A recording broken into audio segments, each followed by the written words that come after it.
വാർത്തകൾ വിശദമായി. മിച്ചഭൂമിയായി പ്രഖ്യാപിച്ച് ഏറ്റെടുത്ത സ്ഥലം സന്തോഷ് മാധവന്റെ കമ്പനിക്ക് നൽകാൻ സർക്കാർ ഉത്തരവ്. വടക്കൻ പറവൂർ കൊടുങ്ങല്ലൂർ മേഖലയിലെ 127 ഏക്കർ ഭൂമിയാണ് സ്വകാര്യ കമ്പനിക്ക് കൈമാറാൻ റവന്യൂ വകുപ്പ് ഉത്തരവിറക്കിയത്. നടപടി റദ്ദാക്കണമെന്നാവശ്യപ്പെട്ട് KPCC പ്രസിഡന്റ് VM സുധീരനും TN പ്രതാപനും രംഗത്തെത്തി. വടക്കൻ പറവൂർ കൊടുങ്ങല്ലൂർ മേഖലയിലെ 127.5 ഏക്കർ ഭൂമി മെസ്സേഴ്സ് കൃഷി പ്രോപ്പർട്ടി ഡെവലപ്മെന്റ് പ്രൈവറ്റ് ലിമിറ്റഡ് കമ്പനിക്ക് കൈമാറിക്കൊണ്ട് ഈ മാസം 2-നാണ് റവന്യൂ വകുപ്പ് ഉത്തരവിറക്കിയത്. 90% നെൽവയലുള്ള പ്രദേശമാണിത്. ഭൂപരിഷ്കരണ നിയമപ്രകാരം ഭൂപരിധി വ്യവസ്ഥയിൽ ഇളവ് നൽകിക്കൊണ്ടാണ് സർക്കാർ ഉത്തരവ്. 1600 കോടി രൂപയുടെ വ്യവസായം നെൽവയലുകൾക്ക് മുകളിൽ വരുമെന്നും 30,000 പേർക്ക് തൊഴിൽ ലഭിക്കുമെന്നും കാട്ടി സന്തോഷ് മാധവന്റെ നേതൃത്വത്തിലുള്ള RMZ ഡിക്കോവെൽ ഇൻഫ്രാസ്ട്രക്ചർ ലിമിറ്റഡ് കമ്പനി നൽകിയ അപേക്ഷ അതേപടി അംഗീകരിച്ചുകൊണ്ടാണ് റവന്യൂ വകുപ്പിന്റെ ഉത്തരവ്.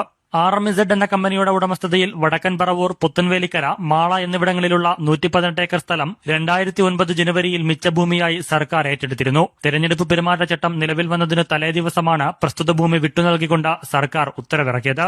ഉത്തരവിനെതിരെ KPCC പ്രസിഡന്റ് VM സുധീരനും TN പ്രതാപനും രംഗത്തെത്തി. നേരത്തെ കോടതിയും സർക്കാരും നിരസിച്ച കാര്യമാണ് ഉത്തരവിലൂടെ നടപ്പിലാക്കിയിരിക്കുന്നതെന്നും ഇത് റദ്ദാക്കണമെന്നും സുധീരൻ സർക്കാരിനോട് ആവശ്യപ്പെട്ടു.